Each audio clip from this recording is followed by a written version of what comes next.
तो आज हम पढ़ते हैं न्यूमेरिकल ऑन मोशन। मोशन के ऊपर चैप्टर तो खत्म हो गया हमारा, तो पढ़ते हैं आज हम न्यूमेरिकल। इस पे क्या क्या आ सकते हैं। ऑलरेडी मैं बहुत सारे न्यूमेरिकल करा चुका हूँ। तो एक सवाल लिखते हैं, लिखिए, साथ साथ लिखिए। एक कार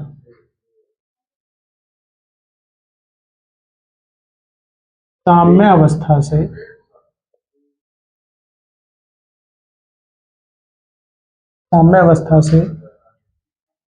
10 सेकंड में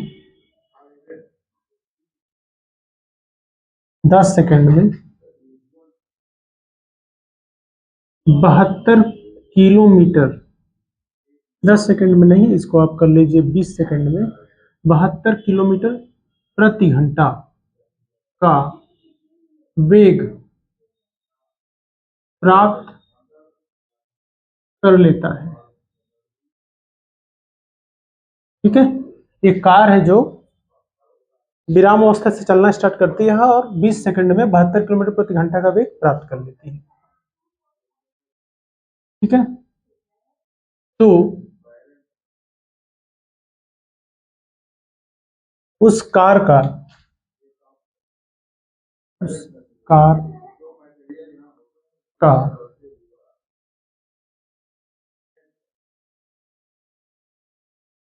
त्वरण क्या होगा?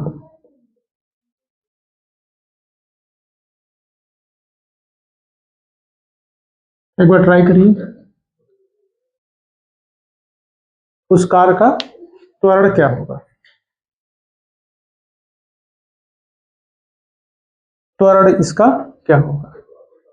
Let us try.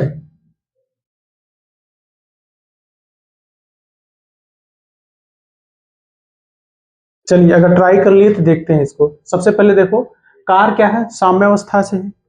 साम्यावस्था से स्टार्ट किए, मतलब मैं बताया था कि सबसे पहले जो दिया है उसको नोट करो। साम्यावस्था का मतलब क्या है? कार का जो इनिशियल वेलोसिटी है वो क्या होगा? कार का इनिशियल वेलोसिटी क्या होगा? स्टार्टिंग, अरे कार का प्रारंभिक वेग जिसको बोलते हैं प्रारंभिक वेग, उसको रिप्रेजेंट करते हैं यू से। वो क्या होगा? जीरो। साम्यावस्था का मतलब क्या है? जीरो, तो जीरो हो गया।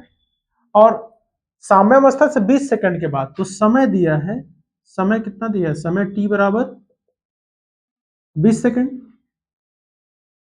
और 20 सेकंड में इसका वेग क्या होता है? 72 किलोमीटर प्रति घंटा। तो अब वेग जो है ये अंतिम वेग है, अंतिम वेग ही तो है। इसका अंतिम वेग क्या है? जिसको बोलते हैं v, 72 kmph।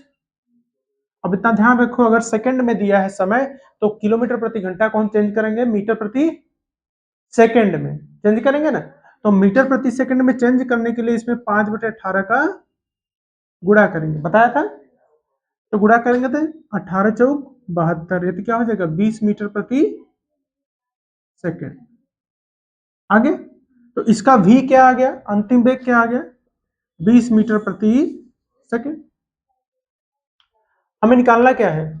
तो उस कार का त्वरण क्या होगा? त्वरण, तो फार्मूला देखो कौन सा लग सकता है। किस फार्मूले में भी हमें क्या पूछा है? ए क्या होगा? त्वरण, यही तो पूछा है। त्वरण, त्वरण ए बराबर क्या? तो वो कौन सा फार्मूला है गति का जिसमें भी, ए, यू और टी रहता है? गति का कौन सा समीकरण है? भी, यू, ए, टी सब होता है। गति का कौन सा समीकरण है? पहला है ना, गति का 3 समीकरण है। क्या है पहला? क्या है? v बराबर u प्लस ए टी, और दूसरा यस बराबर U T plus half A T का स्क्वायर, तीसरा v स्क्वायर बराबर you square plus 2a yes. मैं अलग अलग दशा में बताया था कि इसका समीकरण क्या होगा। जब a निगेटिव, जब किसी का वेग घट रहा हो तो त्वरण इक्वेशन क्या होगा? हर जगह माइनस ए हो जाएगा, है ना। अगर वेग घट नहीं रहा है, वेग बढ़ रहा है तो यही रहेगा, है ना। अगर समान वेग है तो क्या होगा, गति का समीकरण बताया था ना। साम्य अवस्था से चलना शुरू हो रहा है तो उस गति का समीकरण क्या होगा, सब बताया था। हर जगह u, अगर साम्य अवस्था तो u जीरो हो जाएगा, अगर वेग घट रहा है तो a निगेटिव हो जाएगा, तो उसका अलग अलग समीकरण हो जाएगा। तो a पूछा है, हम जानते हैं गति के पहले समीकरण से v बराबर u प्लस ए टी। तो क्या पूछा है, a v दिया है कितना, 20 मीटर प्रति सेकंड। u का मान क्या है, u क्या है, u क्या है, जीरो है ना, जीरो। a का मान हमें निकालना है और t कितना दिया है, 20। तो 20 बराबर 20 इंटू ए, तो ए बराबर क्या हो जाएगा, 20/20। तो ये क्या हो जाएगा, 1 मीटर प्रति सेकंड का स्क्वायर। ठीक है, आया समझ, फट से इसको लगाओ।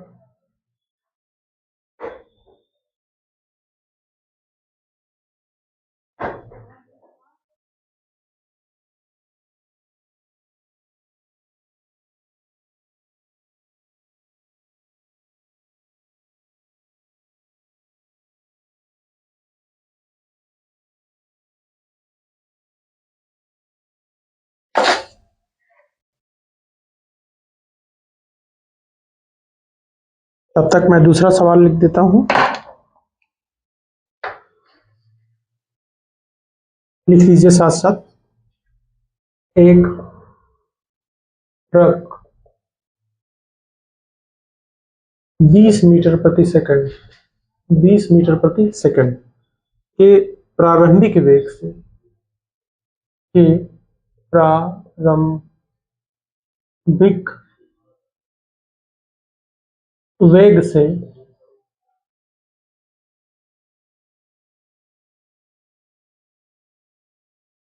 5 सेकंड में विराम अवस्था में आ जाती है, विराम अवस्था में आ जाती है। गाड़ी की इन 5 सेकंड में, ट्रक को 5 सेकंड में चली गई दूरी ज्ञात कीजिए। इसमें पूछा है ट्रक द्वारा 5 सेकंड में चली गई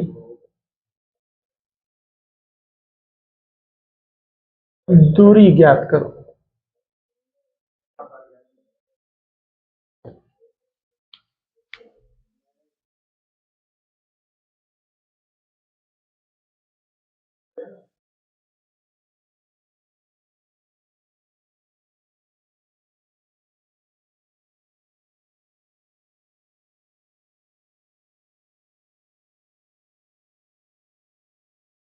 तो ये कैसे निकले,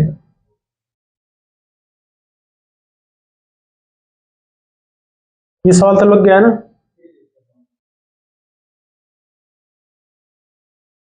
देखो, इसको लगाने से पहले ये ध्यान देना है कि इसमें दिया क्या है, पहले वो नोट करिए। तो एक ट्रक है जो 20 मीटर प्रति सेकंड के वेग से चल रही है, तो मतलब ट्रक ट्रक का वेग क्या है स्टार्टिंग में, प्रारंभिक वेग। प्रारंभिक वेग को हम लिखते क्या है, u से, तो u बराबर 20 मीटर प्रति सेकंड, प्रारंभिक वेग से 5 सेकंड में, तो t कितना दिया है, 5 सेकंड। 5 सेकंड में विराम अवस्था में आ जाती है, मतलब अंतिम वेग क्या हो गया, जीरो। इस बार अंतिम वेग क्या हो गया, जीरो, v बराबर 0। अब क्या पूछ रहा है, ट्रक द्वारा 5 सेकंड में चली गई दूरी ज्ञात कीजिए। कैसे निकालेंगे, कैसे निकालेंगे हम चली गई दूरी कैसे निकालेंगे। मान लो कि एक ट्रक चल रही है 20 सेकंड, 20 मीटर प्रति सेकंड के वेग से चल रही है, 5 सेकंड में वो रुक जाती है, तो वही 5 सेकंड में वो कितनी दूरी तय की, कैसे निकालेंगे। तो सबसे पहले हम क्या निकालेंगे, त्वरण। देखो भी यू ए है तो हम क्या निकालेंगे, पहले त्वरण क्या है, कैसे निकालेंगे।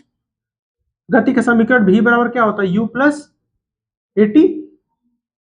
भी क्या दिया है 0, ए क्या दिया है, सॉरी यू क्या दिया है 20 मीटर प्रति सेकंड, प्लस ए हमें निकालना है, टी कितना दिया है 5 सेकंड। 5 सेकंड दिया है। अच्छा देखो मैं बताया था किसी का वेग घट रहा हो तो उसका एक्सेलरेशन क्या होता है, निगेटिव, बताया था ना। तो -20 बराबर लिख सकते हैं 5 इंटू ए, या ए बराबर क्या लिख सकते हैं -20/5। तो ये क्या आ जाएगा -4 मीटर प्रति सेकंड का स्क्वायर। तो त्वरण आ गया -4 मीटर प्रति सेकंड का स्क्वायर। ठीक।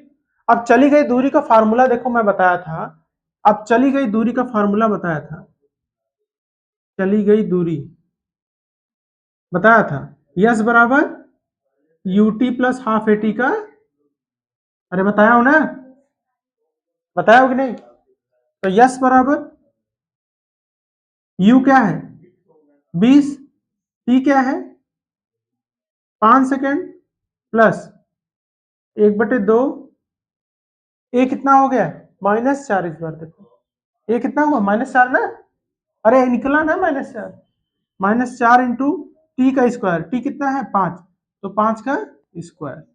ये करोगे तो 100 प्लस 1/, ये काटोगे तो कितना हो जाएगा 2 होगा ना। तो ये क्या होगा -2 इंटू 5 का स्क्वायर, तो 100 प्लस -2 इंटू 25, तो 100 माइनस 25 × 2 मतलब 50, तो कितना हो गया 50 मीटर। तो ट्रक कितनी दूरी चली है 50 मीटर 5 सेकंड में। ठीक है, नोट कर लीजिए।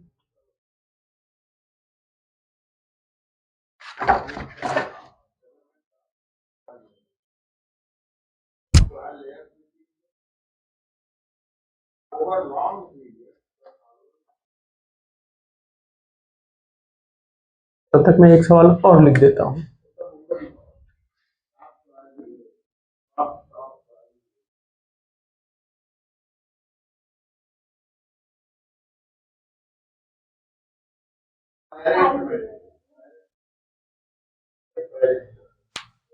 पाँच 10 15 20 25, 5 10 15 20 25, ये एक वीटी ग्राफ दिया है, मतलब एक्सेलरेशन का ग्राफ।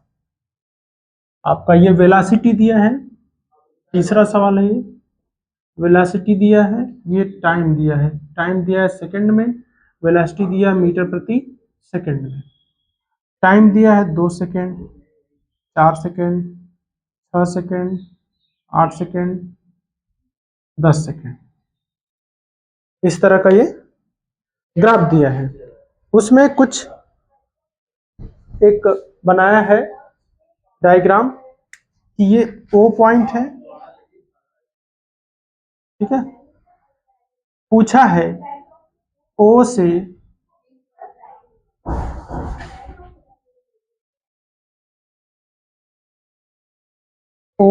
ए तक जाने में, थोड़ा सा मैं डायग्राम सही से बना नहीं पाया, मान लो ये 6 यहाँ पे है, ठीक है, 6 यहाँ पे है।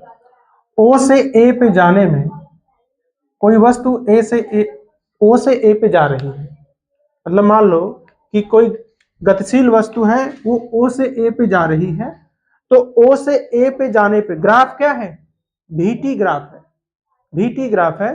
इसमें पूछ रहा है गतिशील वस्तु, गतिशील वस्तु ओ से ए पर जाती है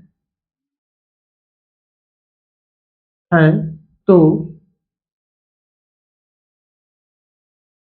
वस्तु द्वारा तय दूरी ज्ञात कीजिए, वस्तु द्वारा तय दूरी ज्ञात कीजिए, करिए जरा।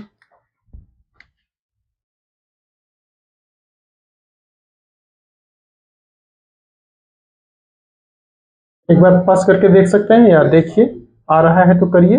मैं ये सवाल एक बार ऐसे बता चुका हूँ, आप लोग को तो बता ही चुका हूँ, जो देख रहा है यहाँ पे उसको नहीं पता है। तो मैं बता देता हूँ, आप लोग का कॉन्सेप्ट सही हो जाएगा, ये कॉन्सेप्ट सही हो जाएगा इससे। क्या बताया था मैं? ओ से ए तक जाने में तय दूरी याद कीजिए। क्या बताया था? अगर इसका सोल्यूशन हमें देखना है तो क्या करेंगे सोल्यूशन? सबसे बढ़िया तरीका क्या है, मैं बताया था, ओ से ए तक जाने में वस्तु द्वारा तय दूरी बराबर क्या बताया था? ओए के नीचे का क्षेत्रफल, बताया था ना? ओए रास्ते के नीचे का क्षेत्रफल, नीचे का क्षेत्रफल। ठीक, तो ये क्षेत्रफल क्या होगा पता है ना? मतलब ये क्या होगा?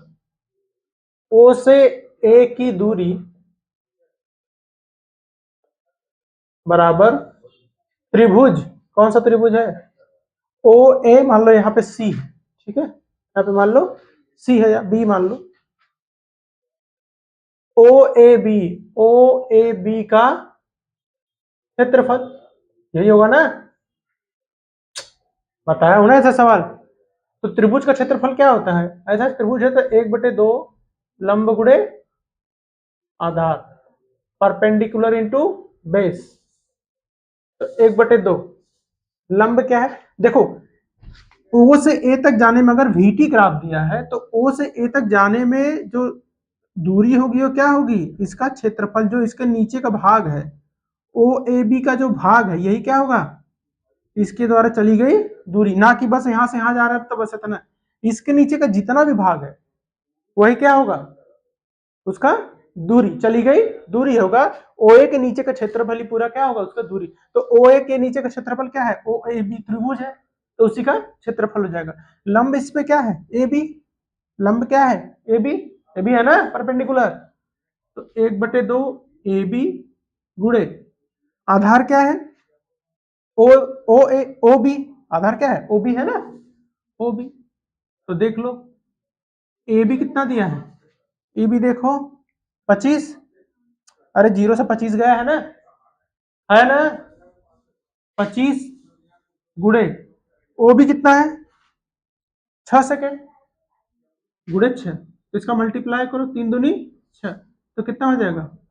25 गुणे 3 बराबर 75 मीटर। आया समझ? आया कि नहीं? मान लो इसी सवाल में मैं ये बोल दूं कि यहाँ एक पॉइंट सी है, एक पॉइंट सी है, तो सी से ए तक जानने में दूरी कितना तय करेगा? अब पूछ रहा है, अब देखो दूसरा सवाल, पहला तो सवाल इसमें है, दूसरा सवाल अगर ये हो गया, सी से ए तक जाने में तय दूरी क्या होगा बताओ?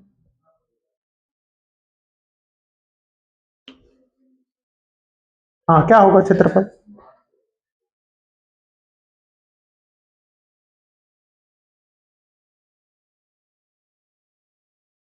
क्या होगा क्षेत्रफल बताओ?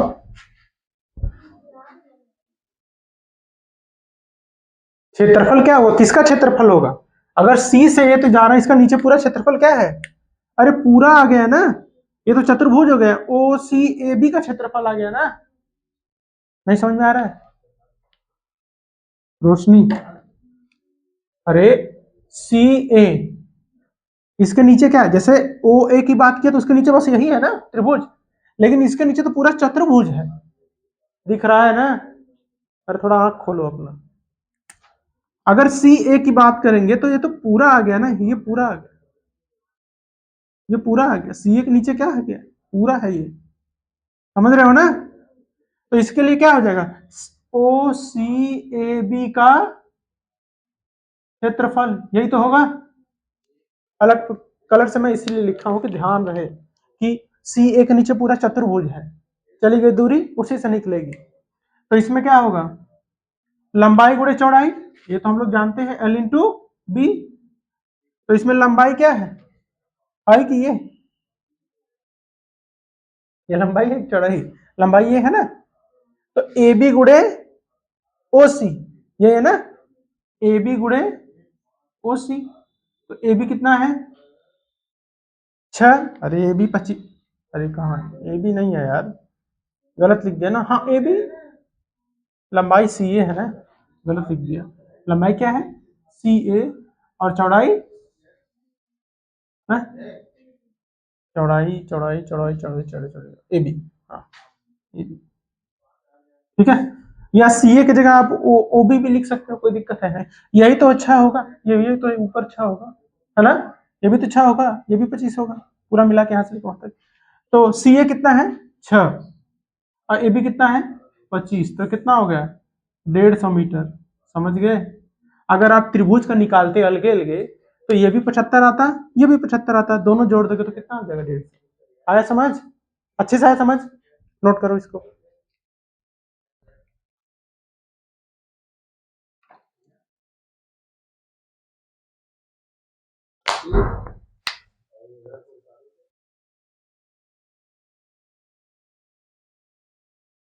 अचानक से आज बच्चे क्यों नहीं आए, गर्मी की वजह से या कहीं चले गए आज।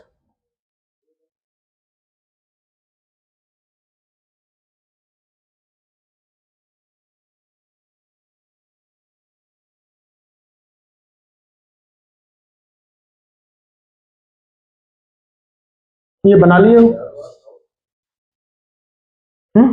ये पूरा,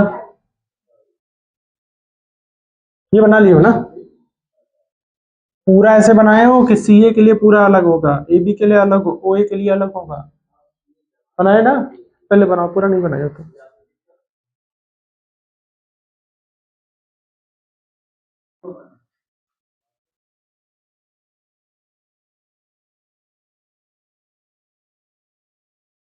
कार जो है, एक कार है, ये सवाल आपका चौथा सवाल है, पांचवा, चौथा पांचवा सवाल है, उसमें दो सवाल थी तीसरे वाले में। क्या था कि एक कार है, जैसे एक कार है जो, ये ग्राफ को पढ़ना सीखो, जो 20 मीटर प्रति सेकंड के वेग से चल रही है, 20 मीटर प्रति सेकंड के वेग से चल रही है ना, ये देखो चल रही है, से चल रही है, चल रही है, ठीक है। अब क्या हुआ कि देखो 3 सेकंड के बाद, 3 सेकंड के बाद कार में ब्रेक लगाई जाती है, ब्रेक लगाई जाती है, तो ब्रेक लगाने के बाद, ब्रेक लगाने के बाद कार द्वारा तय दूरी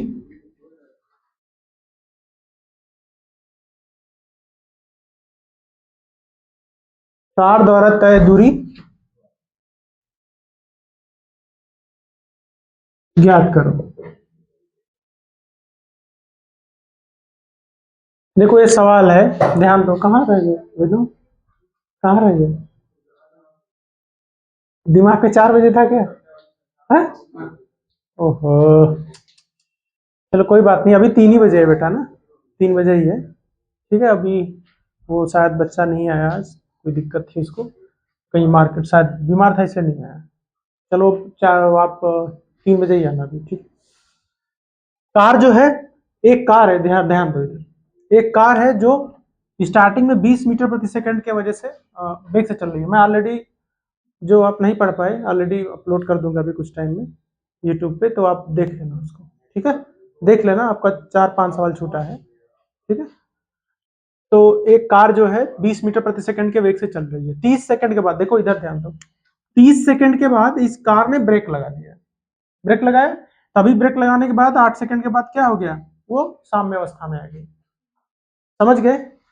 तो पूछ रहा है कि मान लो कि ये O है, ये A है, ये B है, ये C है, ये है, मान लो ये D है। बोल रहा है कि ब्रेक ब्रेक कहां लगा है? B बिंदु पे, यह भी ब्रेक लगा। बोल रहा है कि जब ब्रेक लगा उसके बाद कार कितनी दूरी तय की, मतलब ब्रेक लगने के बाद कितनी दूरी तय की, कैसे पता चले? ब्रेक ब्रेक जब लगा तब कार कहां पे पहुंची? बी पे। लगने के बाद कहां जीरो हुई है? सी पे। तो ब्रेक के द्वारा तय दूरी क्या होगी? यही तो बी सी के नीचे का जो क्षेत्रफल वही तो होगा, मतलब बी सी डी का क्षेत्रफल। अगर बोलता कि 20 सेकेंड ब्रेक लगने से पहले कार कितनी दूरी तय की, चलो मैं दो सवाल पूछता हूं। पहला सवाल तो ब्रेक के बाद तय दूरी, ब्रेक के बाद तय दूरी ऑलरेडी ये पूछ लिया हूं मैं। दूसरा, ब्रेक से पहले तय दूरी, ब्रेक से पहले तय दूरी कैसे निकालेंगे? या तो चाहो तो फार्मूला से निकाल सकते हो, एस बराबर UT plus half it square, लेकिन वहां पे त्वरण निकालना पड़ेगा। देखो ग्राफ का यही फायदा है। कैसे? अगर हम ब्रेक के बाद तय दूरी निकालना है तो पहला कैसे लगेगा? ब्रेक के बाद, ब्रेक के बाद तय दूरी मतलब किसका क्षेत्र? बीसी बी सी रास्ते के नीचे का क्षेत्रफल। अरे याद आया कि नहीं? अर्थात त्रिभुज, त्रिभुज किसका?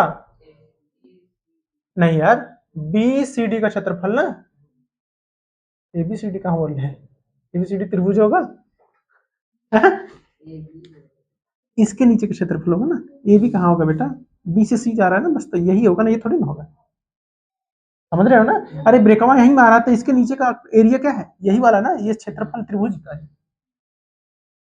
अरे भाई यही इसका क्षेत्रफल होगा। बीसी के नीचे क्या है? यही तो है, ये है ना बीसी के नीचे का क्षेत्रफल, ये थोड़ी ना है ना? जहां शुरू हुआ खत्म हो गए, अगर यहां शुरू होता तो पूरा आ जाता। बोलता कि ब्रेक लगने के बाद, ब्रेक लगने से पहले पूरी दूरी, तो पूरा आ जाता। ए बी सी डी का ओ ए बी डी का क्षेत्रफल पर बी सी डी का क्षेत्रफल। समझ में आ रहा है ना? तो ये क्या होगा? बी सी डी का क्षेत्रफल क्या होगा? 1/2 परपेंडिकुलर इंटू बेस। अरे यही है ना, आधार गुणे लंब। तो परपेंडिकुलर क्या है? परपेंडिकुलर क्या है? बी डी, बी डी है ना, बी डी गुणे बी क्या है? Base C D. ये क्या हो जाएगा? 1/2 बी डी कितना है? 20। अरे दिख रहा है ना आपको? 20 गुणे सी डी कितना है? सी डी बताओ। हाँ सी डी बताओ कितना है? अरे सी डी कितना है? है? क्या कहा है बेटा? 1 2 3 4 5 है ना? 8 - 3। अरे दूरी यही होगा ना, 8 - 3, 5 है तो है। देखो ग्राफ पढ़ना बहुत, आ गया तो बहुत अच्छा है, नहीं आया तो फिर कभी नहीं समझ में आएगा। तो 8 - 3 तो कितना हो गया? ये मैं लिख देता हूँ बेटा, 8 - 5 है ना। तो 1/2 20 गुणे 5, ये 10 हो जाएगा। ये टोटल कितना हो जाएगा? 100 मीटर। मतलब ब्रेक लगने के बाद 50 मीटर। अरे हाँ यार, ब्रेक लगने के बाद कितनी मीटर कार गई है? 50 मीटर। तो तय दूरी कितना हो गया? 50 मीटर। समझ में आया? अब अगर पूछे दूसरा वाला कि ब्रेक के बाद, ब्रेक लगने के बाद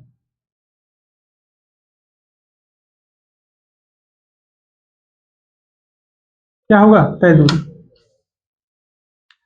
ब्रेक लगने के बाद पहले है, ये पहले तय दूरी क्या होगा? अरे यही तो, ब्रेक लगने के पहले क्या होगा? आयत, अर्थात ए बी के नीचे का क्षेत्रफल। बराबर ए बी,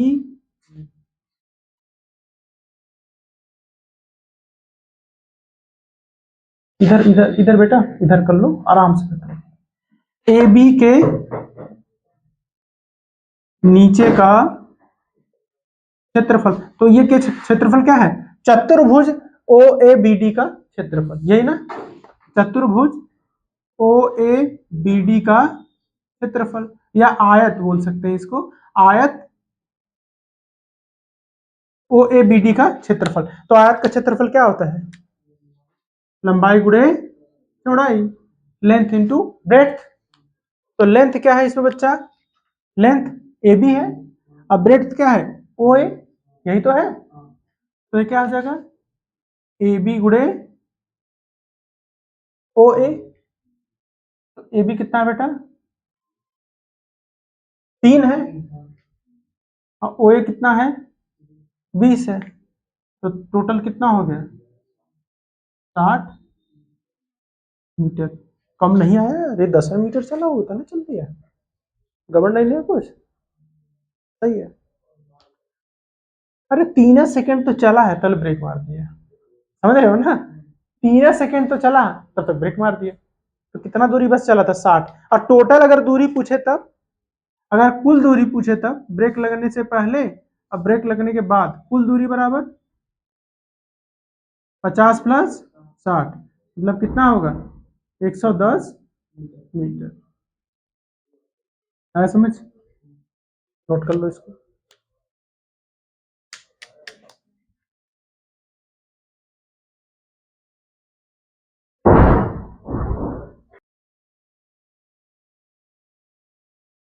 तो सवाल क्या है कि एक गतिशील कण है जो किसी अर्धवृत्त के चारों ओर चक्कर लगा रहा है, या मान लो कि एक वृत्त है, उसका आधा चक्कर लगाया है ना, उसका आधा चक्कर लगाया है, तो यह चक्कर टी समय में पूरा करता है। तो कण का वेग क्या होगा? क्या होगा जी अभिनव, बताओ तो। ये लगा लिए ना?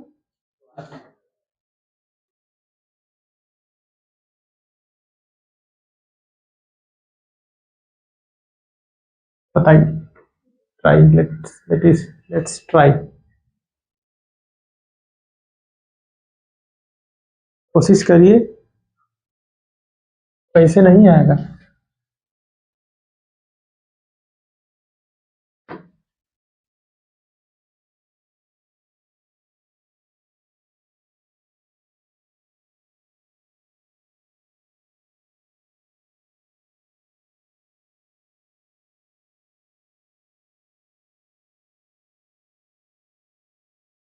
नहीं आ रहा समझ?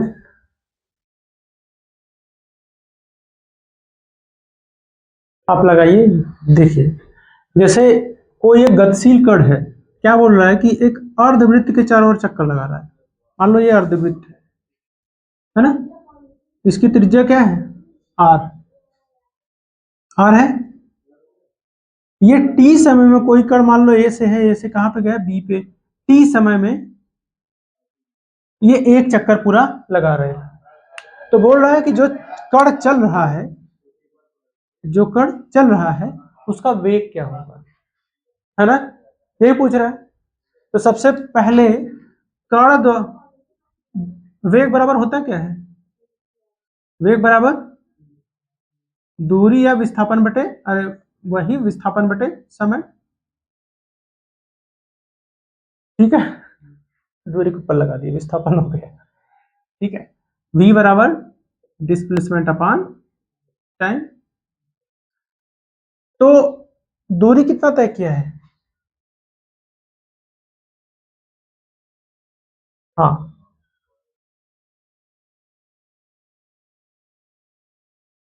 दो चीज बताइए, एक तो वेग बताइए, एक तो रुकिए, एक तो वेग बताइए, दूसरा चाल, वेग व चाल दोनों बताइए। यहाँ पे मैं लिख देता हूं विस्थापन,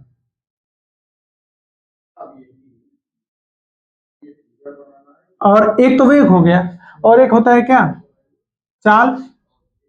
चाल बराबर दूरी बटे समय, या इसको लिखते हैं v बराबर डी अपान टी। आप बताओ, दोनों चीज बताओ, अब समझ में आएगा, अब सही। देखो ध्यान से समझो बच्चा, मैं क्या बताया था, विस्थापन क्या होता है, दो बिंदुओं के बीच का शॉर्टेस्ट डिस्टेंस, है ना। तो डिस्प्लेसमेंट क्या होगा बेटा, यहाँ पे v बराबर डिस्प्लेसमेंट क्या होगा, ये r और ये r मिलकर कितना हो गया, 2r हुआ ना। अरे यही तो शॉर्टेस्ट डिस्टेंस है, तो r प्लस आर बटे टी, तो ये क्या हो जाएगा 2r बटे टी, तो आपका वेलोसिटी क्या हो जाएगा,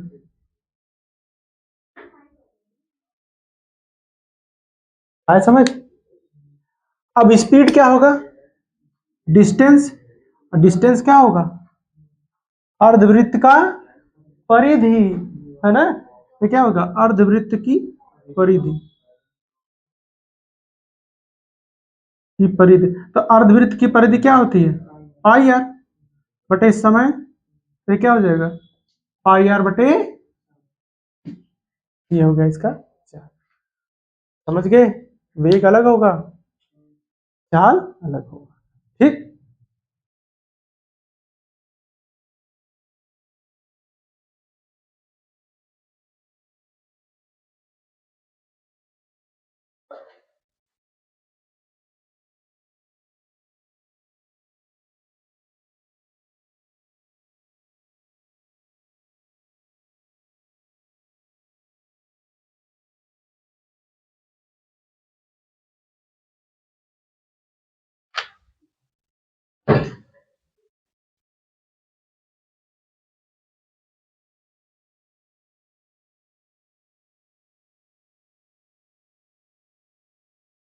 नोट कर लिए गए, सभी ने नोट कर लिया।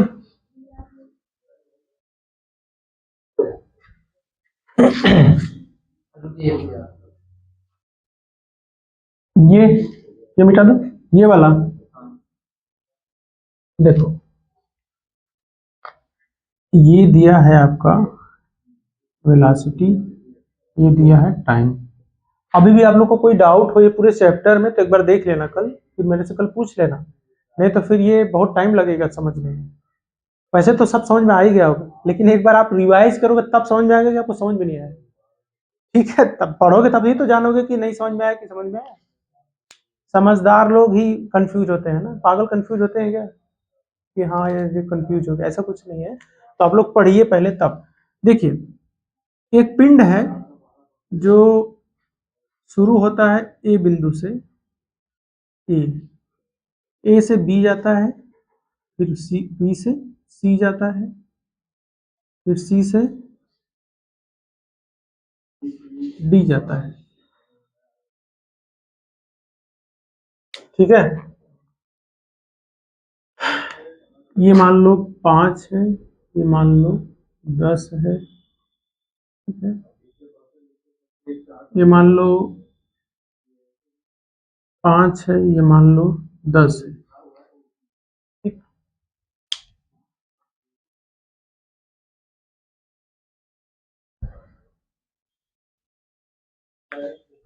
पहला सवाल है इसमें, बी त्वरण बताना है, त्वरण ज्ञात कीजिए।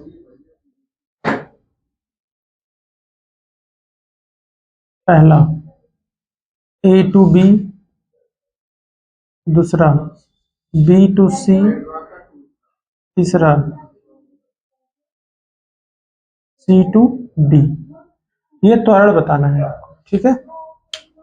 ये सवाल तो आपको करना है, इसको मैं कई बार बता चुका हूं, है ना, कर लोगे। एक सवाल और देखता हूं आप लोग कर पाते हो कि नहीं, ये मैं कई बार बता चुका हूं आपको।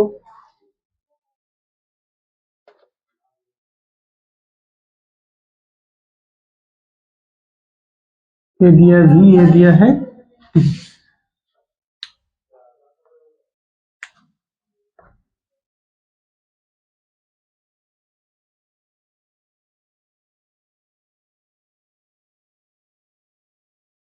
5, 10, 15, 20, 20, 40, 60, 80, तो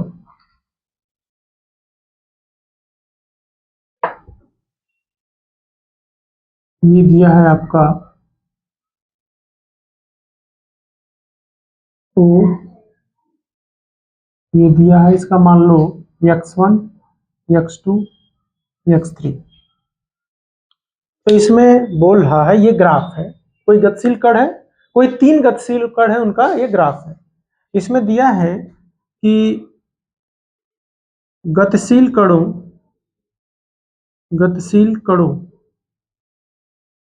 x1, x2, x3 द्वारा तय दूरी का सही क्रम होगा। पहला option x1 greater than x2 greater than x3, दूसरा x1 less than x2 less than x3, तीसरा x1 greater than x2 less then greater than x3, चौथा x1 equal to x2 equal to x3। बताइए जरा, कर लेंगे? बताओ। चौथा,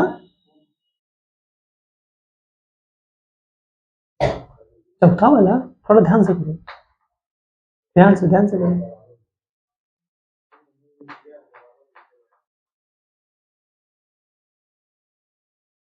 दूरी ज्ञात करना है, किसके द्वारा ज्यादा दूरी तय की गई है।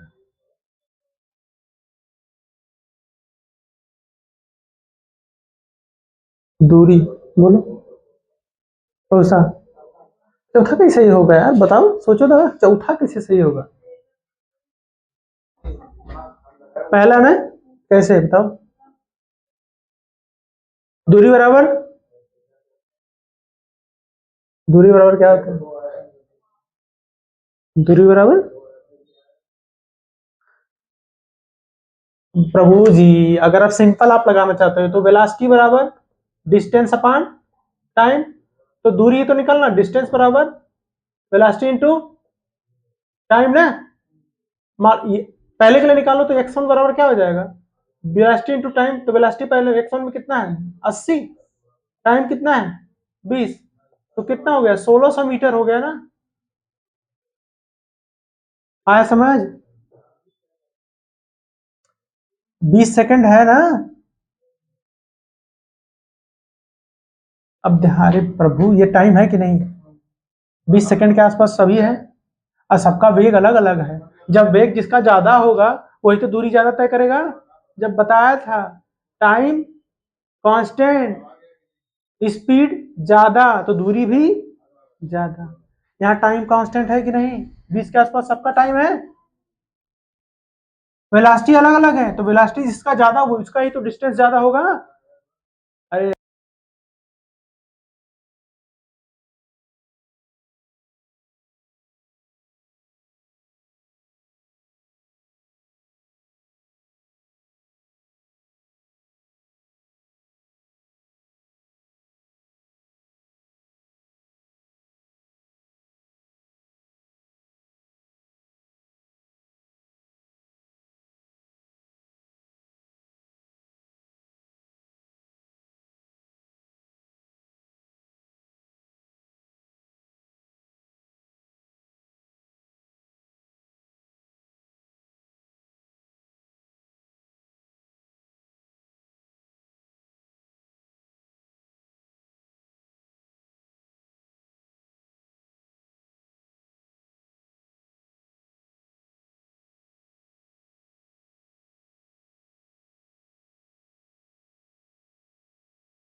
तो इसी तरह का सवाल हम लोग फिर से देख लेते हैं कि जैसे ये भी प्रीवियस सवाल था, x1 x2 x3 दिया था डिस्टेंस वीटी ग्राफ में, इसके अपोजिट ही देखिए ये वाली सवाल है कि इसमें जो वेलोसिटी कांस्टेंट है और टाइम अलग अलग है। उसमें क्या था कि वेलोसिटी तो अलग अलग था, टाइम कांस्टेंट था। तो इसमें यही ऑप्शन बताना है कि कौन सा सही होगा। यही मान लो कि यही वाला option x1 greater than x2 greater than x3, मतलब चला गया दूरी, कौन सा सही होगा जब आपका टाइम कांस्टेंट है और वेलोसिटी, सॉरी टाइम तो डिफरेंट है लेकिन वेलोसिटी कांस्टेंट है 40 मीटर प्रति सेकंड, x1 x2 x3 सभी का, मतलब गतिशील कण है जिसका वेलोसिटी तो कांस्टेंट है लेकिन टाइम डिफरेंट है, तो किसके द्वारा चली गई दूरी अधिक होगी। करिए आप लोग।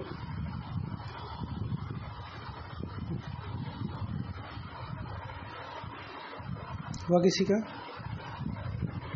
एक बार कोशिश करिए। जैसे वो पुराना था उसमें एक्चुअली वॉइस नहीं थी क्लियर, लेकिन आप तो देख ही रहे हो कि मैं कैसे सॉल्यूशन कर रहा हूँ। डिस्टेंस बराबर वेलोसिटी इनटू टाइम, तो x1 बराबर क्या हो जाएगा, चला गया डिस्टेंस बराबर वेलोसिटी इनटू टाइम। वेलोसिटी क्या है 40 गुणे टाइम क्या हो गया इसके द्वारा 20, सॉरी 5, तो टोटल कितना चला 200 मीटर। x2 क्या होगा वेलोसिटी इनटू टाइम, तो ये भी क्या होगा 40 इंटू 10 400 मीटर। इसी तरह से x3 चला गया डिस्टेंस बराबर वेलोसिटी इनटू टाइम, तो 40 गुणे 15 बराबर 600 मीटर। तो देख लीजिए x3 greater than x2 greater than x3, इस बार ऑप्शन नंबर थर्ड सही होगा। ना एक्चुअल में ऑप्शन नंबर सेकंड सही होगा। पहले के द्वारा 200 मीटर, दूसरे के द्वारा 400 मीटर, तीसरे के द्वारा 600 मीटर। ठीक है, तो टाइम वेरी कर रहा है, डिस्टेंस टाइम वेरी कर रहा है ना। अच्छा हाँ, ऑप्शन नंबर सेकंड सही है। तो टाइम वेरी कर रहा है, वेलोसिटी एक ही है, तो जिसके ज़्यादा टाइम है वो ज़्यादा डिस्टेंस कवर करेगा, है ना, जाहिर सी बात है।